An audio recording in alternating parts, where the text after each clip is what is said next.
understanding what we're living in is the cost of non-discipleship. Because we haven't discipled people, start from scratch. Stop making assumptions about people. Hustling. The question was, what's the next phase of the church? One thing I know for certain, I don't know what the next phase will be. I don't know what it'll look like exactly. But I do know the relevance phase of the church is over. The relevance phase is done. And what I mean by the relevance phase is if you grew up in church in the 90s, early 2000s, and the thing was to try to be as cool as possible. That was when Kurt Franklin became cool, had Salt and Pepper in the video and Stomp and all this kind of stuff. We had gospel gangsters.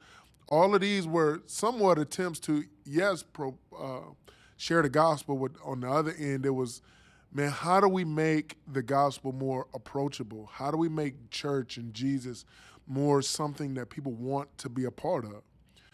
Well, now that's over. Like, there's nothing we can do as the church to make things cool. Now, what I don't want to misunderstand. There's always going to be church attenders that want that type of stuff. They think that's what it is. But here's what I do know. We've been so shaped by our culture, by the stories, by the narratives of our culture. Like, they deeply shape who we are and who we want to be.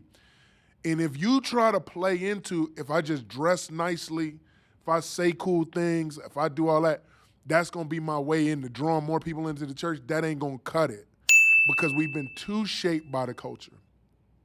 Here's what I think the next phase will include.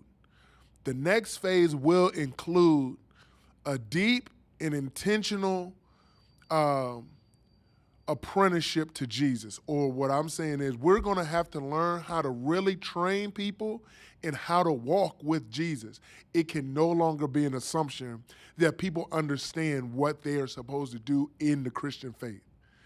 The Christian faith has been so assumed for so long that nobody really knows how to grow in their faith. So it feels like it doesn't work. But in actuality, most of us just don't even know like what I'm supposed to do because it's always just been assumed I get it. And most of us don't get it. I think the challenge is going to be for the next generation of churches and church planters and people going to church is like, yo, do they have a robust way of training me in the faith and making sure that I'm mature? Or is this just an exercise in emotional catharsis? Or are they going to just give me a list of rules, do's, and don'ts? Rules, lists, do's, and don'ts don't work in the long run. And emotional catharsis doesn't last long enough to transform us. In some way, we need a plan or a process of actually growing and maturing in our faith that most of us have never even known that was a possibility. Another thing I would say is this, is like, what we're dealing with now as Christian leaders and in churches, even in pastors, because we see pastors falling left and right and everybody's all shocked. What we're dealing with is the cost of non-discipleship. That's the way my man Mark Sayers put it. If you ever heard the book by Dietrich Bonhoeffer called The Cost of Discipleship, most of us ain't read it, but we do know that when Jesus would invite people to follow him, he would say, yo, take up your cross and follow me. It's going to cost you something. It's going to hurt. This ain't going to be no crystal staircase. It ain't going to be fun. It ain't going to be all of that. And what happens is because most of us have never been taught and discipled, like, and I'm not talking about breakfast at 6 a.m. and all this and that. I just don't know how to grow and mature in my faith because we don't know what discipleship is in the process. We're always shocked when stuff happens to us because we thought we were supposed to be going from glory to glory, and glory to glory meant better and better and better, not that there's pain, that there's process, that there's discipline, that there's sacrifices, that there's, fasting, that there's moments of great joy and delight, but then there's also seasons of sadness and grief. We don't know how to navigate that because we don't see it as a process and a journey of God shaping us and molding us and making it more like himself. So most of us are dealing with the cost of non-discipleship. And when we begin to lay out a vision for what discipleship could look like, man, then we can start to bring people in and show them, hey, all right, this is what it looks like. This is why you feel like that. This is, you can, because if you go to a personal trainer, what happens? You know, if it's a good personal trainer, more than likely you're going to be sore the next day. If he does his job or she does her job well, you know you're going, but they're going to tell you this, hey, here's what I want you to do. Tomorrow I want you to rest, I want you to drink plenty of water, and I want you to do some light exercises tomorrow. Nothing too crazy because we lifted hard today.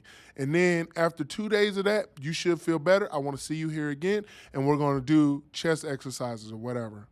When you have a trainer that can walk with you and show you, all right, when that pain comes the next morning, you can't put your shirt on and take your shirt off. Then you go, oh, okay, he told me, she told me this, so I know what to do. Most of us, we get in with Christ and then we get all shocked because it's like, man, everything, the world's all against me and we're lost and disillusioned and God must not be good and da-da-da-da-da-da. No. Jesus told his disciples, this is what's going to happen to you. When the storms come, ... And so for us, we haven't done that because all we want to tell people is you're going to go from this season to the next season, from this level to the next level, to just come back next week and it's going to be even better. I mean, we can't wait to see you. It's just going to be great. And that's not how life works. That's not what Jesus promised. But he did promise to walk us through it and prepare us and to make us more of who he wants us to be. Yo, thanks so much for watching. This your man Charlie, a.k.a. Charlie Hustle, a.k.a. the Hope Hustler. And I want you to like, subscribe for more to stay up with us. Hustling.